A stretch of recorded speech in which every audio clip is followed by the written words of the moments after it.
പേരില്ലേ? പാടത്തെ. അപ്പൊ പാടത്ത് നമ്മൾ ആദ്യമായി നെൽവിത്ത് പാകുന്നു. ഞാറിന് വേണ്ടി നമ്മൾ ആദ്യം പാകും. പിന്നെ ആദ്യം അത് കഴിഞ്ഞാൽ പാടം ഉഴുത് മറിച്ച് പച്ചിലവളം ചാണകം ഒക്കെ ഇട്ട് നമ്മൾ ഞാറ് നടുന്നു. ഞാറ് നട്ട് കഴിഞ്ഞാൽ അതിൻ്റെ പാകം പരുവം ആവുമ്പോൾ നമ്മൾ അത് നെല്ലിനായിട്ട് ഞാറ് നടുന്നു. ഞാറ് പറിച്ച് വീണ്ടും അത് ഞാറ് നട്ട് ആയി വരുന്നു. ഞാറ് നട്ട് കഴിഞ്ഞാൽ പിന്നെ നെല്ലായി. നെല്ല് ആയി വരാൻ കുറേ താമസിക്കും. നെല്ല് വന്ന് ഞാറ് നട്ട് നെല്ല് കൊയ്ത്. ഇന്ന് പണ്ട് കാലങ്ങളിൽ നമ്മൾ നെല്ല് കൊയ്തിരുന്നത് അരിവാൾ കൊണ്ടായിരുന്നു. പക്ഷേ ഇപ്പോൾ യന്ത്രം കൊണ്ട് നെല്ല് കൊയ്യുന്നു. അന്ന് നമ്മൾ നെല്ല് കൊയ്തെടുത്ത്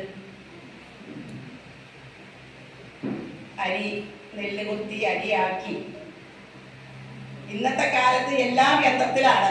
അരിയും നെല്ലും എല്ലാം പാറ്റുന്നതും എല്ലാം അതിലാണ്. ഇനി ഞാനൊരു ചെറിയ ഒരു കവിത ചൊല്ലാൻ പോകുന്നു. വൈലോപ്പിള്ളി ശ്രീധരന്റെ ഓണസദ്യ എന്ന കവിതയിൽ നിന്നും ചെറിയ ഏതാനും വരികൾ ഞാൻ ചൊല്ലാൻ പോകുന്നു.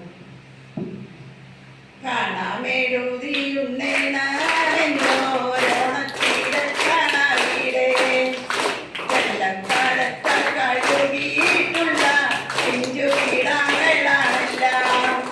പാദസരം മുകരുന്ന പിഞ്ചു പാദങ്ങൾ നീട്ടിയിരുന്നു. മുഖത്തിൽ മണലും ചേരി പച്ചമ്മിനി പുലമ്പുന്നു. എത്ര ഞാൻ എണ്ണി കൊടുത്തു പണം അത്രയ്ക്കു കല്ലുണ്ടായി.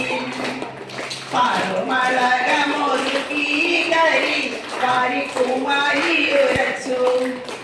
ഇതിൽ കുരുന്തുകളെല്ലാം നേടു നേന്ത്രക്കുലകളായി മാറി.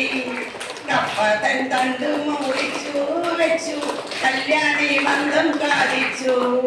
ചെരുവിൽ കായ കാണിക്കൂ മൂപ്പു ഓര